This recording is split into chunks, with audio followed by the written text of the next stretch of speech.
What's going on, everyone? Welcome to episode 11 of the Downtown Browntown podcast. I'm your host, Downtown Brown.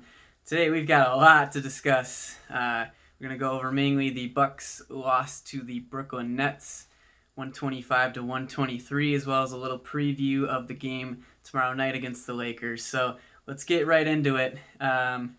Again, if you haven't already, please subscribe to my YouTube channel, as well as follow me on Instagram at downtown_brown33 and at Twitter at downtown_brown to stay up to date on all my future content. So let's go ahead and get started here. The Bucks fall to the Brooklyn Nets on MLK Day, 125-123. I mean, I feel like I've seen this game so many times where we play these good teams and we hang with them and we've got a lead, they got a lead. Fourth quarter, it's back and forth, and ultimately the Bucks just couldn't get it done. Your leading scorers for the game: Giannis, 34 points, 12 boards, 7 assists. Middleton, 25 points, 4 boards, 4 assists. And Jrue Holiday, 22 points, 4 boards, 6 assists. Not much bench production there. You got Brooklyn guys went off. I mean, Joe Harris, 5 for 7 from 3. Jeff Green, 4 or 5 from 3. I mean, Harden with 34 points. KD had a great game. Super efficient player. The most efficient offensive player in the league. There was a lot of negatives I had from this game. I'll start with one of my positives here, is that Jrue Holiday shows up in big games and plays really well against good teams. We've seen it against Boston opening night. We saw it against the Nets on Monday night. I mean, he came to play. He played some absolutely spectacular defense on both Harden and Kevin Durant, which is quite crazy to think. Kevin Durant, 6'11", just athletic and insanely skilled wing player who can just is the, like I said, most efficient offensive player in the league, the best scorer in the league. I don't think that's any debate. And he played absolutely fantastic. And he made some great offensive plays, some really nice dishes to Giannis in the paint. And, you know, when we used to see Bledsoe kind of shrink in these big games, that's the complete opposite with Jrue Holiday. So got to be excited about that. Giannis also picked it up from the free throw line, which is great. Again, I'm not going to get too excited about it. It feels like one game he does good, the next game he does bad. So hopefully that's not a sign for a bad free throw performance against the Lakers tomorrow night. But again, just I don't want to get too caught up in him having a better game from the free throw line.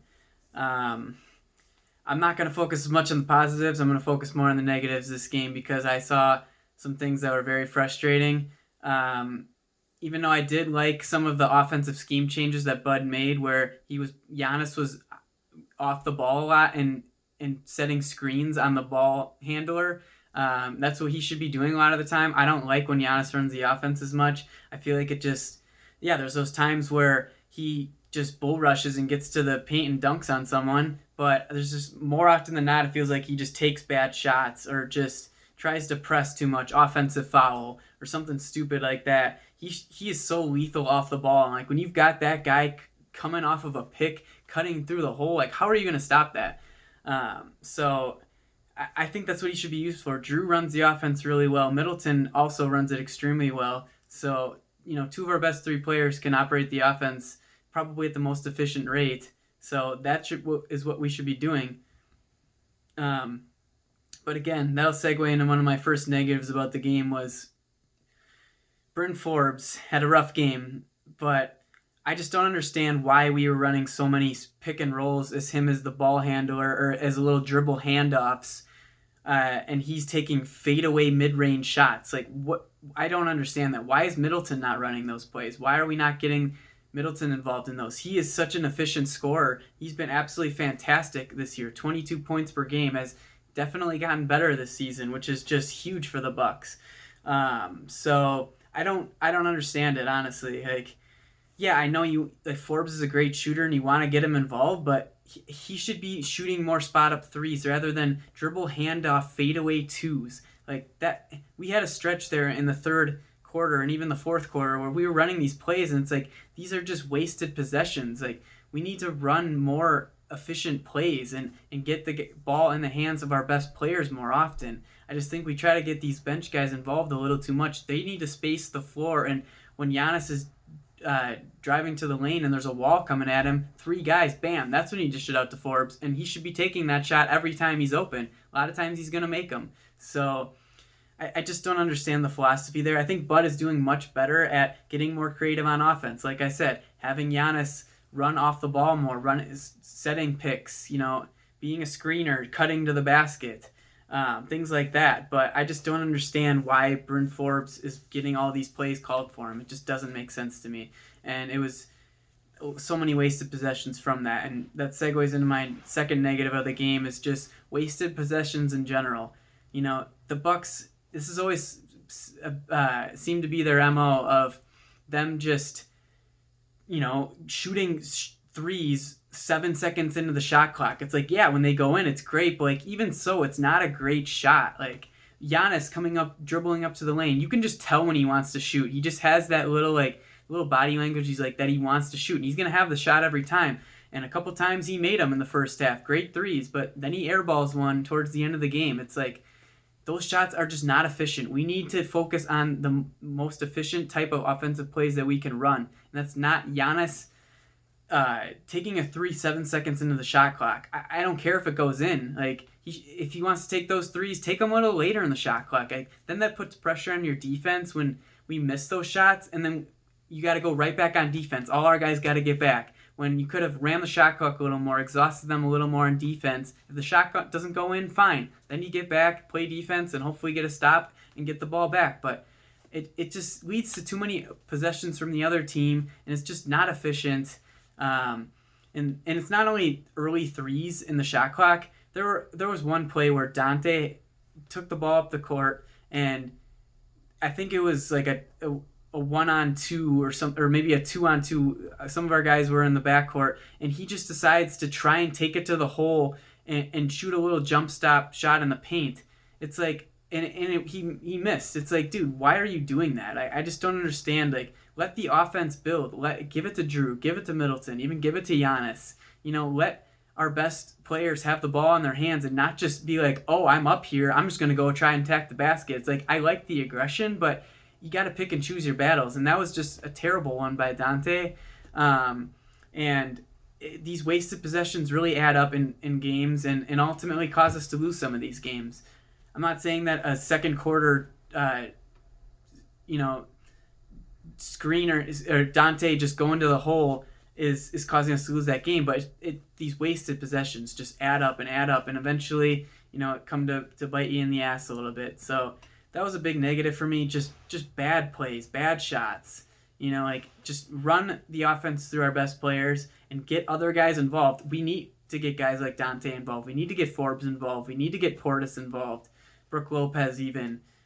Yeah, but a lot of that should be spot up 3-point shots from Middleton, from Drew, from Giannis, driving to the hole, having bodies coming at them, and then dishing it to, even if Giannis dishes it to Chris, and Chris is, covered pretty well. Then he dishes it around the corner, maybe to a Pat, to a Forbes, to a Dante, and let the guys turn down good shots for great shots. We were doing that a lot early on in the season, but we kind of just faded away with that a little bit, and it's very frustrating. So wasted possessions in general, I think, really are starting to add up, especially when you play the elite teams like a Brooklyn, like a Lakers tomorrow, like the Celtics, like the 76ers. These are teams that are going to take advantage of bad possessions, wasted possessions, early shot clock threes, all that kind of stuff. So it really starts to show against those good teams. Like I said, when you play Pistons and these crappy teams, it doesn't really matter as much. But you got to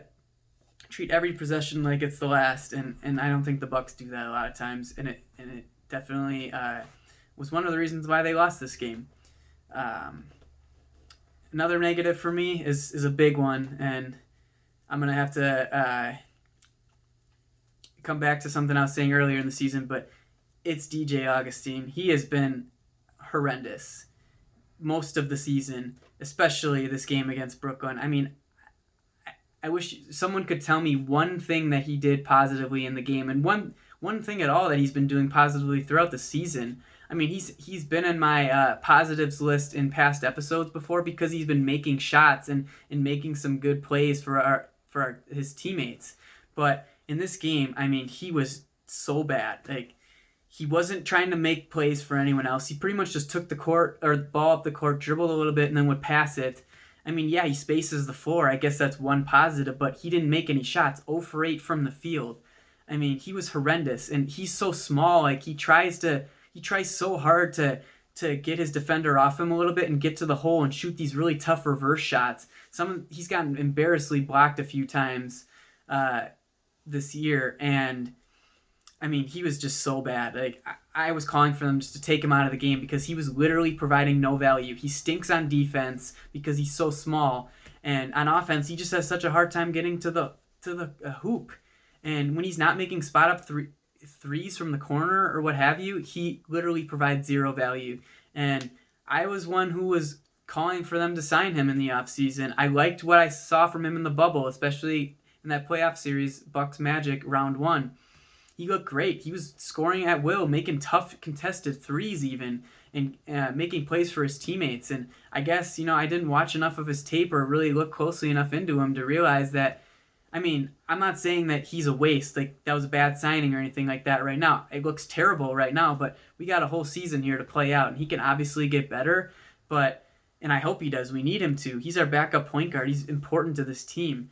I wish we still had George Hill. I was a big George Hill fan, always was. He shot great last year, but I think he lost a little bit of his effectiveness on defense last year. But the year before, when we traded for him, he was huge in that Boston series, especially those games in Boston when he crossed over Kyrie and just slammed on someone. He was so good for us, and I wish we still had him because he was a perfect fit for this team. And Augustine has just been so bad. I really hope that he gets better, and I think he can. He's been in this league for 13 years now, and he can hit shots. If he can make shots, then he's going to provide value for us. But like I said, I just can't find one single thing that he did that provided value on the court against the Nets. And like I said, one thing I wanted you guys to watch for is how our role players play against good teams. The Nets, Forbes was terrible. Augustine was terrible. Portis, I thought was pretty good. Only get played 14 minutes. That was a little interesting to me.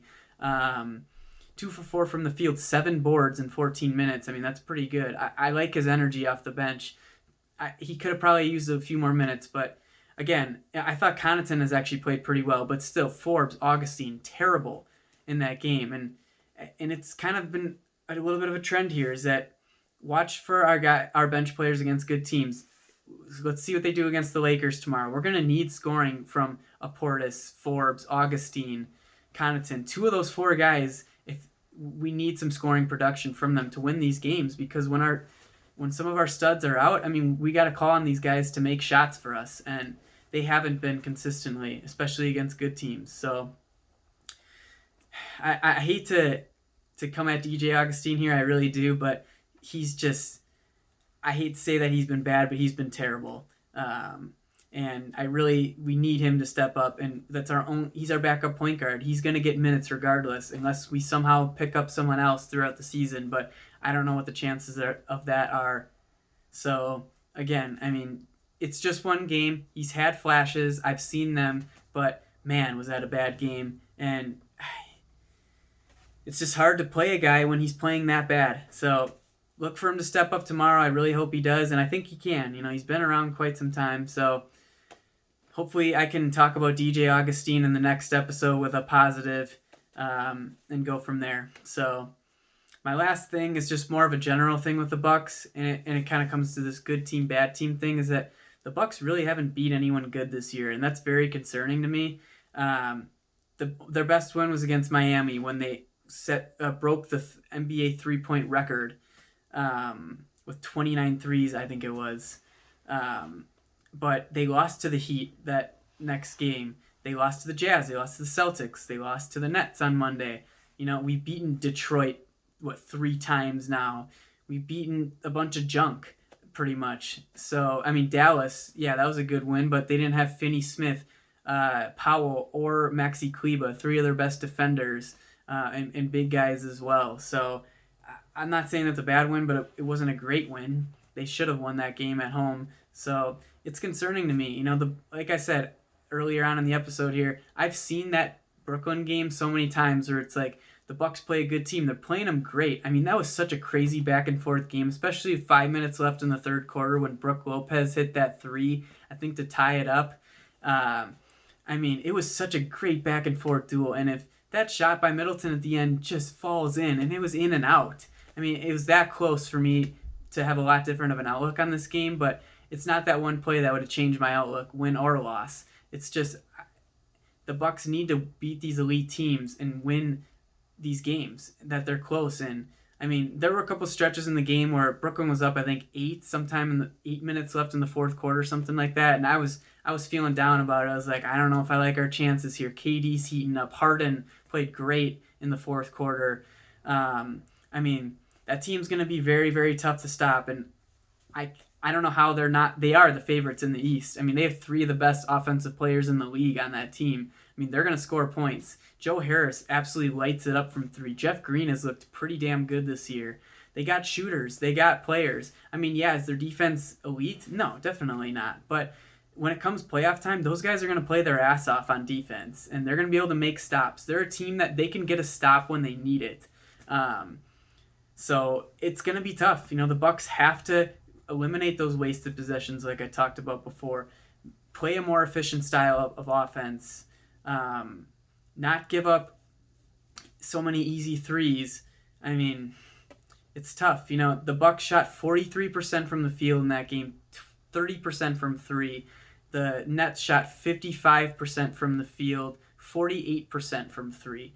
I mean, all those things considered, we only lost by 2. I mean, that's pretty damn good, but I'm just coming back to it's like I get all that and that all makes sense, but at the end of the day, the Bucks got to win that game, and they didn't, and it's just disappointing, especially against good teams like that. You got to build up your confidence that you can beat these teams. They didn't have Kyrie Irving, I understand that, but Kyrie Irving isn't just going to add 30 points per game on top of the 125 that they scored last night. That's not going to happen. He's going to take points away from a Harden, from a KD, and I'm really interested to see how that team gels with him on the court. But again, it's just a game that the Bucks got to win, and it was disappointing and very frustrating. But again, played pretty well given all the circumstances, but just got to close those games out. And I really hope the Bucks come back with a vengeance tomorrow night and take the Lakers down. Just a quick preview of that one. Looks like Anthony Davis is probable, so he'll be out there. KCP's probable, he'll be out there. LeBron James is questionable with an ankle injury. I'd be shocked if he doesn't play. I don't know the severity of the injury, but it's LeBron James. He usually plays, and they're playing the Bucks. Primetime game on TNT, so I'd be shocked if LeBron isn't out there. And honestly, I want him to be out there. I want the Bucks to beat this team with all of their players on the court. We need a statement win like this because we, quite frankly, just have not had it this season. So really looking forward to watching that one. And I'll be coming back with another episode this weekend, probably Saturday, to review that game. So again, thanks everyone for watching. As I alluded to last episode, I'm going to be doing a $25 Amazon gift card giveaway. Still haven't quite figured out the details of that yet, but expect a post on my Instagram and Twitter accounts in the next few days giving the details of how to enter that contest. So spread the word. It's going to be easy to enter. Like I said, probably just subscribe to my channel, follow me on Instagram, and either like or comment my newest video. Just trying to figure out the kinks there. But again, that's what we're going to be doing. So I hope you guys enjoy that, and best of luck to everyone who enters. And again, thank you guys for watching, and go Bucks tomorrow night against the Lakers. We got this.